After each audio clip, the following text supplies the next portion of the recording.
Hey, welcome back to Cheating Wife, the best channel for cheating stories. Like and subscribe to the channel for cheating stories like this. I think my marriage is over. I'm not sure what I'm aiming to get out of this post. Perhaps moral support, advice on how to negotiate the road ahead of me. How to move on. Anyway, let me get started. Please be advised that this is a lengthy post. For reference, I'm 33 years old and my wife is 27 years old. We've been married for 2 years and have been together for 7. Almost all of my wife's 20s had been spent with me. We do not have any children. We've never had any serious squabbles or disagreements. I always made it a point to resolve any difficulties that occurred. Never go to bed angry, my parents told me. And it's something I've always tried to live by. My low testosterone and dysfunction have been the only big issues. My libido pales in comparison to hers. I made an attempt to explain it to her. I want to have, but it's occasionally like being asked if I wanted to go watch golf. There is no interest. It's something I didn't try as hard to fix as I could have. My doctor ordered testosterone injections, but since I'm terrified of needles, I didn't take them. My wife is the same way and she refused to inject me. As a result, I counted on the small blue pill to deliver. And she didn't want to know when I took it so it might seem natural. This placed a significant strain on our romantic relationship. Aside from that, we've always been content. I acquired COVID in early August and was isolated for 7 weeks, long tail, by myself. She went to see her folks. This was an almost 2-month ordeal for me. I just left the house to get tested again, and when the results came back positive, I went right back home. The cabin fever was palpable. Every day after work, my wife came over. She'd drop groceries on the porch, then sit in her vehicle in the driveway, and we'd simply speak for a bit. I was most looking forward to those 30 minutes. It was the only time I had with a human being. We had an argument over the energy bill one day. She told me I was using too much and that I needed to be cautious since I wasn't working and wasn't being paid, and money was right. This enraged me unreasonably. I was aware of what she was spending her money on. Clothes, shopping, eating out with friends and family. None of this worried me in the least. I understood she needed to do things while she was away from home, and we had more than enough money to go out to eat on occasion. I had never disclosed any of this spending to her, so her picking at the utility bill upset me greatly. I was there 24 hours a day, 7 days a week for a month, therefore the cost would be more. As a result, I made the wisecrack, I suppose I'll simply turn everything off then. I realize it's childish. I immediately regretted saying it. I knew she was mainly concerned about the expenses. I apologized for my terrible handling of the situation and expressed my frustration at being caged up. She didn't say anything to me for 3 weeks. Didn't bring food, didn't contact to see how I was, didn't respond to my SMS. Nothing. When I eventually tested negative, I contacted her to tell her that we needed to speak, that I was negative, and that she could come home. She said she was going to see a female friend out of state and that we'd discuss when she came back. We chatted about a week later. She informed me that she would not be returning home. She said that she no longer loved me and that the relationship was finished. Boom. Just like that, out of nowhere. She said I didn't speak her love language, that she required physical contact, and that she had just fallen out of love with me. I had no understanding what love languages were, and I mistook her need for physical contact for a reference to my erection difficulties. For example, I had never heard of the book on love languages. So I looked it up on the internet, found it on Audible, and listened to it at work. Twice. As a side note, I cannot recommend this book highly enough. If you're in a relationship, considering beginning one, or even if you're single. This assisted me in understanding what my wife needed to feel appreciated. I love you isn't always sufficient. If nothing else comes from this marriage, this information will be useful in my future relationship. Armed with this new information, including the fact that I had a love language and she hadn't been expressing it, I invited her to lunch so we could discuss. I informed her that I had read the book and that I now understood her, and that we could completely repair this if we wanted to. When I inquired whether she understood my love language, she looked like a deer in the headlights. She had not expecting me to ask that question. I emphasized that neither of us has been taking care of one another's needs, and that if we both sincerely wanted to start, our marriage might be salvaged. Nope. She said that she no longer had romantic emotions for me. We'd make wonderful friends, but it's over. I was devastated. My wife conveyed to me during my confinement how she and a male common friend, someone I've worked with and known for 12 years, had begun walking together to reduce weight. I honestly didn't think anything of it. He's a married man with children. My wife and him went through job training together years ago and connected, they've been friends for a long time. I'm sure you can guess where this is headed. I was unconcerned at the moment.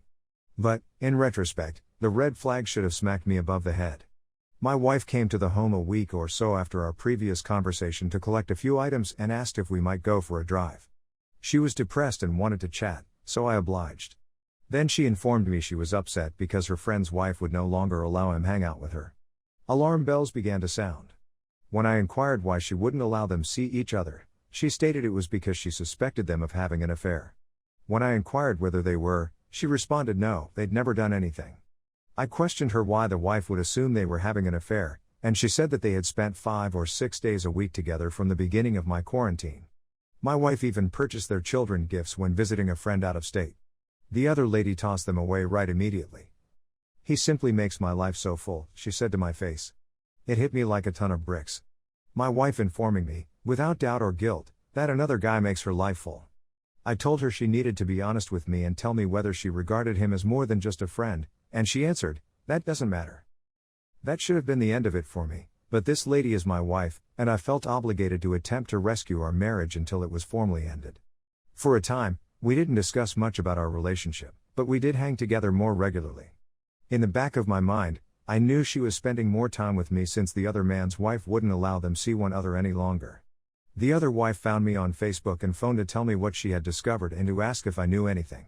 She said she had left a recorder in his vehicle and had a tape of them at least kissing, if not more. They weren't talking, but she could hear movement. That stung. She also said that she and her spouse are attending marital therapy and attempting to repair their relationship. It was a wonderful conversation, both of us were suffering, there was no animosity or hatred between us. My wife came over to my place a few weeks ago to catch up on a program we'd been ignoring. Like she was departing, she said, I love you, as she usually does, and I replied, I love you even more. We've always done it, from the first time we told each other we loved one another. This time was different because we both knew the I love you more statement was real. When we established eye contact, my wife burst out laughing. That bordered on hysterical. She approached me, held me closer than she has in months, and then sobbed. I held her till she calmed down little, and then we went for a drive since that was the greatest way for her to relax. We had a lengthy discussion. Things was the closest we'd gotten to genuinely attempting to solve it. She said that she had believed that leaving me was the best decision for her, but now she had no clue, that she didn't know what she wanted or what she was doing, and that she just needed time to work things out. Before she moved back in with me, she suggested marital therapy, and I assured her that it was a must. I assured her I'd go to any length to try to repair it.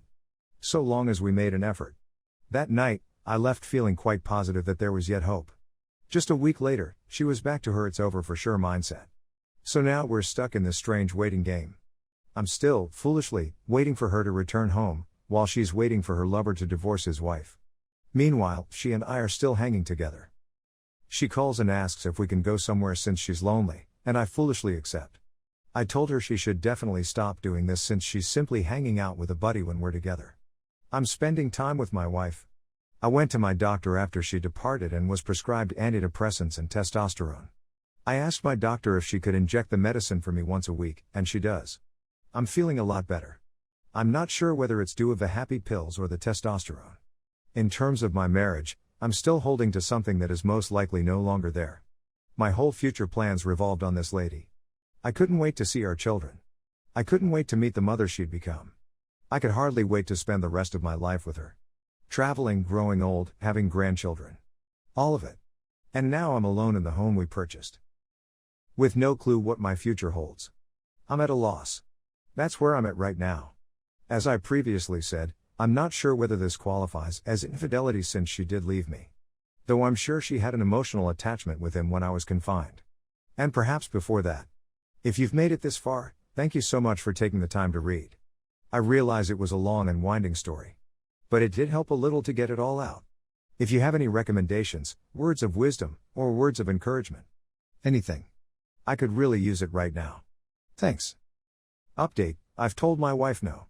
One piece of advice I kept hearing in the last post was to tell her no when she wanted to hang out and to cease being accessible to her whenever she wanted. So I went to where she was staying for the holidays. I wanted to wish the individuals she's staying with a Merry Christmas since they've been friends of mine during the last 7 years that I've been with my wife. My wife and I had presents to exchange as well. To achieve this, we headed to her room. She got me several clothing and a wallet, which she buys me every year. I bought her a pair of costly Funko Pops of her favorite TV show characters. She shook her head and giggled as she glanced over at her desk at a video game. I took a look at the game, which she had purchased for herself when I was visiting her a few weeks ago, and inquired what she was laughing about. "It isn't the copy I purchased for myself," she said. She was essentially telling me what the other guy had gotten her for Christmas. The boldness of it all astounded me. As if it were some kind of competition. Never mind that each of the Pops I purchased cost the same as the game. She then said that she wanted to go for a drive and asked if I wanted to accompany her. "No," I said. "So you're just going to go home and do nothing?"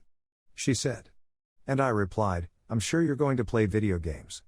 I told her I didn't believe we should hang out anymore since she had previously told me what she wanted months before. And if we're really done, I need to get going. She shrugged and replied okay as dismissively as she could. That was the end of it. We haven't talked since I got home. I just wanted to let you know about it. I realize it's a little detail, but I don't feel like I've won anything here. But I know this is an essential step if I'm ever going to get out of this funk I'm in. Update 2, I went mainly no contact shortly after the start of the year. We didn't eat anything, and the most of our chats were entirely business related. Can you tell me the password to my Allstate account? Or do you know where insert item is? We would sometimes spend a month or more without speaking at all. I realize this isn't the absolutely no contact everyone requested, but it's the best I could do. Despite this, I still, foolishly, hoped for reconciliation. That optimism faded as the months passed, and I gradually realized that the marriage was finished. She is still waiting for the other guy to leave his wife and children, but he hasn't done so and doesn't seem to be willing to do so. But she is certain that he would select her one day. Her and I went to the courthouse today to submit our divorce papers. She isn't fighting for the property or any money, so it should be a simple and straightforward procedure. Now all we have to do is wait for the court to pick a date for us to meet a judge. She said once again that she wants to remain friends and that none of this was easy for her. I informed her that I couldn't be her friend. I can't simply pretend that everything is okay. Perhaps one day, but not anytime soon. And, moreover, if she gets her way and the other man abandons his family for her, he won't want her to visit me anyhow. "I'll do anything I want," she replied. So I said, "Even if you get everything you desire. If he abandons his family and chooses you, are you going to disregard his sentiments the same way you ignore mine?" She didn't respond. Most of our friends and family are aware that we are no longer together, but many are unaware of her involvement with the other guy.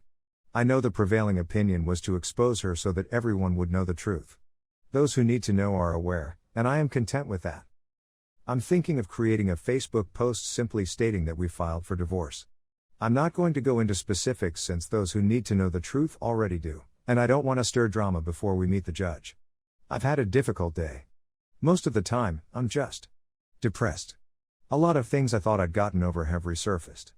Mostly, I'm simply heartbroken that the lady I love is no longer among us. Because I no longer see the lady I married when I look at her. That lady seems to have died a year ago. Anyway, it seems that this chapter of my life is drawing to a close. And the process of healing and moving ahead can now begin in earnest. I'm not sure how long it will be until I attempt dating again. I feel like I need to be completely done with this before I attempt. The next lady does not deserve to be knee-deep in my baggage. I need to relearn how to flirt and date. Please wish me luck.